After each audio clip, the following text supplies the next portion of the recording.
ಸ್ನೇಹಿತರೆ, ನಿನ್ನೆ ಸಿದ್ದರಾಮಯ್ಯನವರ ಮನೆಯಲ್ಲಿ ನಡೆದಂತಹ ಬ್ರೇಕ್ಫಾಸ್ಟ್ ಮೀಟಿಂಗ್ನ ನಂತರ ಡಿ ಕೆ ಶಿವಕುಮಾರ್ ನಡ್ಕೊಳ್ತಿರ್ತಕ್ಕಂಥ ರೀತಿ ನಿಜಕ್ಕೂ ಕೂಡ ಅವರ ಬೆಂಬಲಿಗರಿಗೆ ಒಂದು ರೀತಿ ದಿಗ್ಭ್ರಮೆಯನ್ನು ತರಿಸಿದೆ ಅಂದರೆ ತಪ್ಪಾಗೋದಿಲ್ಲ.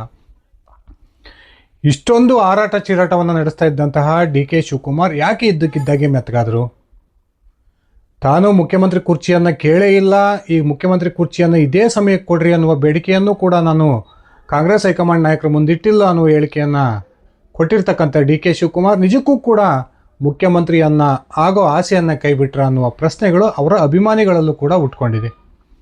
ಒಂದು ಕಡೆ ಡಿ ಕೆ ಶಿವಕುಮಾರ್ ಅವರ ಪರವಾಗಿ ಇಡೀ ಒಕ್ಕಲಿಗ ಸಮುದಾಯ ಬ್ಯಾಟ್ ಬೀಸ್ತಾ ಇದ್ದರೆ, ಇನ್ನೊಂದು ಕಡೆ ಸ್ವತಃ ಡಿ ಕೆ ಶಿವಕುಮಾರ್ ಸಿದ್ದರಾಮಯ್ಯನವರಿಗೆ ಅಕ್ಷರಶಃ ಶರಣಾದರು ಅಂದರೆ ತಪ್ಪಾಗೋದಿಲ್ಲ.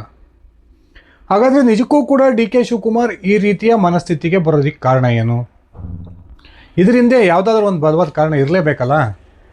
ಸ್ನೇಹಿತರೆ, ಈಗ ಸಿದ್ದರಾಮಯ್ಯ ಬಳಗದಿಂದ ಕೇಳಿ ಬರ್ತಿರ್ತಕ್ಕಂಥ ಒಂದು ಮಾಹಿತಿಯ ಪ್ರಕಾರ ಡಿ ಕೆ ಶಿವಕುಮಾರ್ ಈ ರೀತಿಯ ಯೂ ಟರ್ನ್ ತೆಗೆದುಕೊಳ್ಳೋದಕ್ಕೆ ಒಂದು ಬಲವಾದ ಕಾರಣ ಇದೆ. ಆ ಕಾರಣಕ್ಕೇ ಡಿ ಕೆ ಶಿವಕುಮಾರ್ ಈ ರೀತಿಯ ಒಂದು ಮುಖ್ಯಮಂತ್ರಿ ಕುರ್ಚಿಯ ಆಸೆಯನ್ನು ಕೈ ಬಿಟ್ಟಿದ್ದಾರೆ ಅನ್ನುವ ಮಾಹಿತಿಗಳು ಸಿಗ್ತಾ ಇದ್ದಾವೆ. ಬನ್ನಿ ಸ್ನೇಹಿತರೆ, ಹಾಗಾದರೆ ನಿಜಕ್ಕೂ ಡಿ ಕೆ ಶಿವಕುಮಾರ್ ಈ ರೀತಿ ಮುಖ್ಯಮಂತ್ರಿ ಪದವಿಯಿಂದ ಬೆನ್ನು ತೋರಿಸೋದಕ್ಕೆ ಕಾರಣ ಏನು? ಅದರ ಹಿಂದಿರ್ತಕ್ಕಂಥ ಸಿದ್ದು ಬಣದ ಆ ಪ್ಲಾನ್ ಯಾವ ರೀತಿ ವರ್ಕೌಟ್ ಆಯಿತು ಒಂದ್ಸರಿ ತಿಳ್ಕೊಂಡು ಬರೋಣ. ಅದಕ್ಕಿಂತ ಮುಂಚೆ ನೀವಿನ್ನು ನನ್ನ ಇಟ್ಗೆ ಅಂತ ಯೂಟ್ಯೂಬ್ ಚಾನಲ್ಗೆ ಸಬ್ಸ್ಕ್ರೈಬ್ ಮಾಡ್ಕೊಂಡಿಲ್ಲ ಅಂದರೆ ದಯವಿಟ್ಟು ಸಬ್ಸ್ಕ್ರೈಬ್ ಮಾಡಿಕೊಂಡು ಬೆಲ್ ಬಟನನ್ನು ಕ್ಲಿಕ್ ಮಾಡಿ. ನಾನು ಕೊಡ್ತಕ್ಕಂಥ ಮಾಹಿತಿ ನಿಮ್ಗೆ ಇಷ್ಟ ಆಗಿದ್ದರೆ ಈ ವಿಡಿಯೋಗೆ ಲೈಕ್ ಮಾಡಿ, ಶೇರ್ ಮಾಡಿ, ಕಮೆಂಟ್ ಮಾಡಿ. ಸ್ನೇಹಿತರೆ, ರಾಜ್ಯ ಕಾಂಗ್ರೆಸ್ನಲ್ಲಿ ಏನೋ ಒಂದು ದೊಡ್ಡ ಬೆಳವಣಿಗೆ ನಡೆದೋಗುತ್ತೆ. ರಾಜ್ಯದ ಕಾಂಗ್ರೆಸ್ ಸರ್ಕಾರ ಪತನ ಆಗುತ್ತೆ, ಆ ಮೂಲಕ ಕಾಂಗ್ರೆಸ್ ಪಕ್ಷ ಇಬ್ಬಾಗ ಆಗುತ್ತೆ ಅನ್ನುವ ಚರ್ಚೆಗಳು ದೊಡ್ಡ ಮಟ್ಟದಲ್ಲಿ ರಾಜ್ಯದಲ್ಲಿ ನಡೀತಾ ಇದ್ವು. ಇವತ್ತು ಅಂದರೆ ಭಾನುವಾರ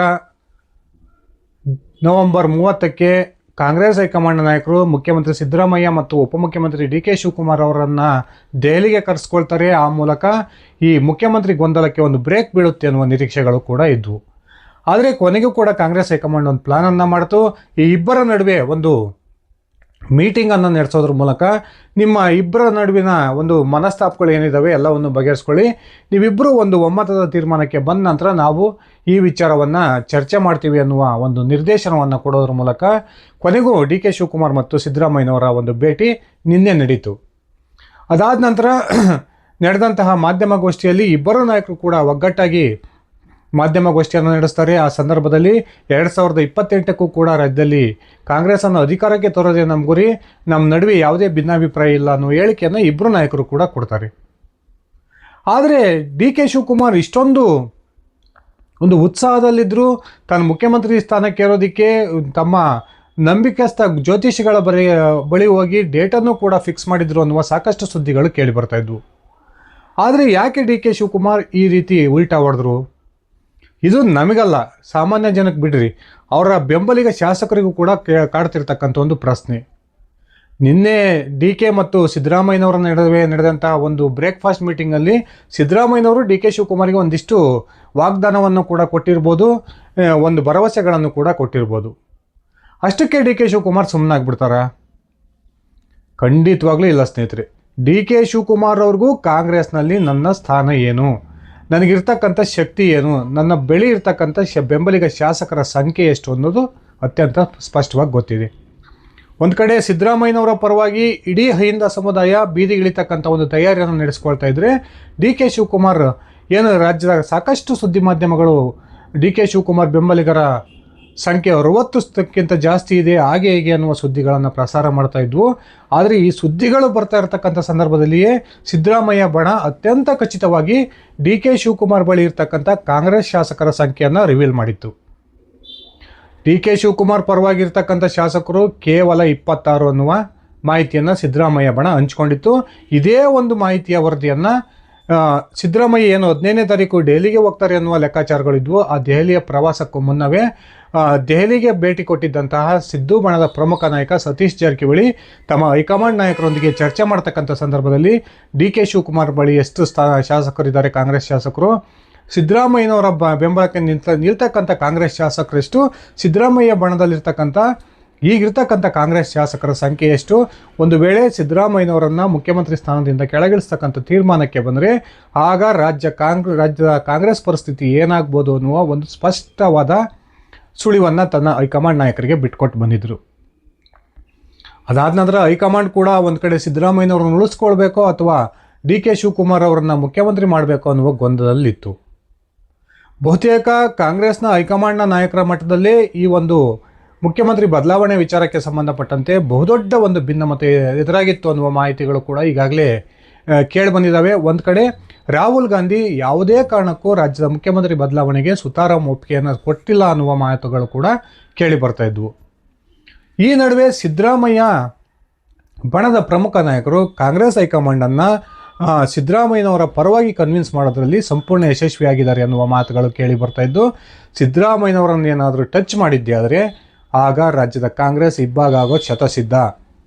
ನೀವು ಡಿ ಕೆ ಶಿವಕುಮಾರ್ ಅವರನ್ನು ಮುಖ್ಯಮಂತ್ರಿ ಮಾಡ್ತಕ್ಕಂಥ ತೀರ್ಮಾನವನ್ನು ತೆಗೆದುಕೊಂಡ್ರೂ ಕೂಡ ಆ ಸರ್ಕಾರ 3 ತಿಂಗಳು 6 ತಿಂಗಳು ಅವಧಿಗೆ ಮತ್ತೆ ಪತನ ಆಗೋದು ಖಚಿತ ಅಂತಕ್ಕಂಥ ಒಂದು ಸ್ಪಷ್ಟ ಮಾತುಗಳನ್ನು ಕಾಂಗ್ರೆಸ್ ಹೈಕಮಾಂಡ್ ನಾಯಕರ ಮುಂದೆ ಬಿ ಕೆ ಹರಿಪ್ರಸಾದ್ ಇರ್ಬೋದು, ಸತೀಶ್ ಜಾರಕಿಹೊಳಿ ಅವರು ಇರ್ಬೋದು ಅತ್ಯಂತ ಸ್ಪಷ್ಟವಾಗಿ ತಮ್ಮ ಅಂತಿಮ ಸಂದೇಶವನ್ನು ಕೊಟ್ಟು ಬಂದಿದ್ದರು.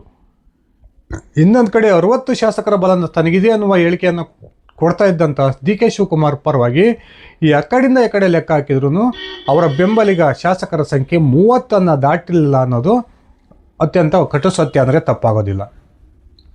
ಒಂದು ಕಡೆ ತಾನು ಪಕ್ಷನಿಷ್ಠ KPCC ಅಧ್ಯಕ್ಷನಾಗಿದ್ದಂಥ ಸಂದರ್ಭದಲ್ಲಿ ನನ್ನ ಬೆಂಬಲಿಗರಿಗೆ ನಾನು ಟಿಕೆಟನ್ನು ಕೊಟ್ಟು ಈ ಚುನಾವಣೆಯಲ್ಲಿ ಗೆಲ್ಲಿಸ್ಕೊಂಡಿದ್ದೆ, ಅವರೆಲ್ಲರೂ ಕೂಡ ನನಗೆ ಸಂಕಷ್ಟ ಬಂದಂಥ ಸಂದರ್ಭದಲ್ಲಿ ನನ್ನ ಬೆನ್ನಿಗೆ ನಿಲ್ತಾರೆ ಅನ್ನುವ ಲೆಕ್ಕಾಚಾರ ಡಿ ಕೆ ಶಿವಕುಮಾರ್ ಅವರಿಗಿತ್ತು.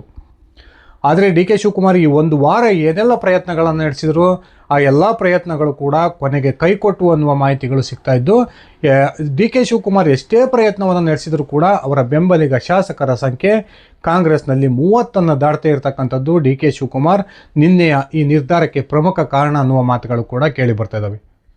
ಒಂದು ಕಡೆ ಅಹಿಂದ ವರ್ಗದ ಎಲ್ಲ ನಾಯಕರು ಕೂಡ ಸಿದ್ದರಾಮಯ್ಯನವರ ಬೆನ್ನಿಗೆ ನಿಂತಿದ್ದು, ಇನ್ನೊಂದು ಕಡೆ ಡಿ ಕೆ ಶಿವಕುಮಾರ್ ಎಷ್ಟೇ ಪ್ರಯತ್ನವನ್ನು ಮಾಡಿದರೂ ಕೂಡ ತನ್ನ ಬೆಂಬಲಿಗ ಶಾಸಕರ ಸಂಖ್ಯೆಯನ್ನು ಹೆಚ್ಚು ಮಾಡಿಕೊಳ್ಳೋದ್ರಲ್ಲಿ ವಿಫಲವಾಗಿದ್ದು ಡಿ ಕೆ ಶಿವಕುಮಾರ್ ಈ ರೀತಿ ಉಲ್ಟಾ ಹೊಡೆಯೋದಕ್ಕೆ ಕಾರಣ ಅನ್ನುವ ಮಾತುಗಳು ಕೂಡ ಕೇಳಿ ಬರ್ತಾ ಇದ್ದು, ಇವತ್ತಲ್ಲ ಮುಂದೂ ಕೂಡ ಸಿದ್ದರಾಮಯ್ಯನವರು ಡಿ ಕೆ ಶಿವಕುಮಾರ್ ಅವರಿಗೆ ತಮ್ಮ ಮುಖ್ಯಮಂತ್ರಿ ಕುರ್ಚಿಯನ್ನು ಬಿಟ್ಟುಕೊಡೋದು ಅನುಮಾನ ಅನ್ನುವ ಒಂದು ಚರ್ಚೆಗಳು ಕೂಡ ಶುರುವಾಗಿದ್ದಾವೆ. ಸದ್ಯಕ್ಕೆ ಸಿದ್ದರಾಮಯ್ಯನವರು ಬೀಸೋ ದೊಣ್ಣೆಯಿಂದ ತಪ್ಪಿಸ್ಕೊಳ್ತಕ್ಕಂಥ ಒಂದು ಬಹುದೊಡ್ಡ ಪ್ಲಾನನ್ನು ಮಾಡಿದರು. ಆ ಪ್ಲಾನಲ್ಲಿ ಬಹುತೇಕ ಯಶಸ್ವಿ ಕೂಡ ಆಗಿದ್ದಾರೆ. ಇನ್ನು 2 ತಿಂಗಳು 3 ತಿಂಗಳು ಬಿಟ್ಟು ನಾನು ನಿಮಗೆ ಅಧಿಕಾರ ಹಸ್ತಾಂತರ ಮಾಡ್ತೀನಿ ಅನ್ನುವ ಒಂದು ಭರವಸೆಯನ್ನು ಸಿದ್ದರಾಮಯ್ಯನವರು ನಿನ್ನೆ ಡಿ ಕೆ ಶಿವಕುಮಾರ್ ಅವರಿಗೆ ಕೊಟ್ಟಿರ್ಬೋದು. ಆದರೆ ಸಿದ್ದರಾಮಯ್ಯನವರು ಮುಖ್ಯಮಂತ್ರಿ ಆಗಿ ಮುಂದುವರಿಯೋದಕ್ಕೆ ಸಿದ್ದರಾಮಯ್ಯನವ್ರಿಗಿಂತ ಹೆಚ್ಚು ಅವಶ್ಯಕತೆ ಅವರ ಬೆಂಬಲಿಗರಿಗಿದೆ.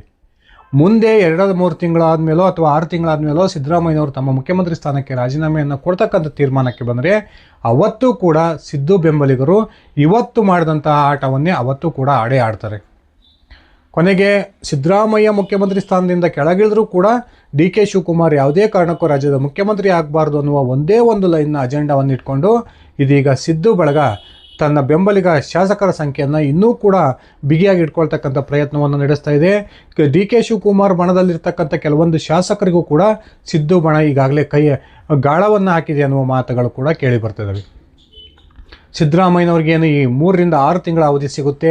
ಆ 6 ತಿಂಗಳ ಅವಧಿಯಲ್ಲಿ ಕಾಂಗ್ರೆಸ್ನ ಶಾಸಕರನ್ನ ಸಂಪೂರ್ಣವಾಗಿ ಬಿಗಿಯಾಗಿ ತಮ್ಮ ಬಣದಲ್ಲಿ ಹಿಡಿದಿಟ್ಕೊಂಡು ಆ ಮೂಲಕ ಕಾಂಗ್ರೆಸ್ ಹೈಕಮಾಂಡ್ಗೆ ಬ್ಲ್ಯಾಕ್ ಮೇಲ್ ಮಾಡ್ತಕ್ಕಂಥ ಒಂದು ತಂತ್ರವನ್ನು ಸಿದ್ದರಾಮಯ್ಯನವರು ರೂಪಿಸ್ತಾ ಇದ್ದಾರೆ ಅನ್ನುವ ಮಾತುಗಳು ಕೇಳಿ ಬರ್ತಾ ಇದ್ದು, ಡಿ ಕೆ ಶಿವಕುಮಾರ್ ಮುಂದೆಯೂ ಕೂಡ ಮುಖ್ಯಮಂತ್ರಿ ಆದಿ ಅತ್ಯಂತ ಕಠಿಣ ಆಗಿದೆ ಅನ್ನುವ ಮಾತುಗಳು ಕೂಡ ಈಗಾಗಲೇ ಸಿದ್ದು ಬಳಗದಿಂದ ಕೇಳಿ ಬರ್ತಿದ್ದಾವೆ. ಕಾದು ನೋಡೋಣ ಸ್ನೇಹಿತರೆ, ನಿಜಕ್ಕೂ ಕೂಡ ಸಿದ್ದರಾಮಯ್ಯ ದೊಡ್ಡ ಮನಸ್ಸನ್ನು ಮಾಡಿ ತಮ್ಮ ಮುಖ್ಯಮಂತ್ರಿ ಸ್ಥಾನವನ್ನು ಡಿ ಕೆ ಶಿವಕುಮಾರ್ ಅವರಿಗೆ ದಾರಿ ಹರಿತಾರ ಅಥವಾ ಮುಂದೂ ಕೂಡ ಇದೇ ರೀತಿಯ ಒಂದು ಸಮಸ್ಯೆ ಕಾಂಗ್ರೆಸ್ನಲ್ಲಿ ಉಂಟಾಗಿ ಸಿದ್ದರಾಮಯ್ಯನವರೇ ಉಳಿದಿರ್ತಕ್ಕಂಥ ಅವರಿಗೂ ಕೂಡ ಮುಖ್ಯಮಂತ್ರಿ ಆಗಿ ಮುಂದುವರಿತಾರ? ನಿಮ್ಮ ವೈಯಕ್ತಿಕ ಅಭಿಪ್ರಾಯವನ್ನು ಕಮೆಂಟ್ ಮಾಡಿ. ಧನ್ಯವಾದಗಳು ಸ್ನೇಹಿತರೆ, ಶುಭ ದಿನ.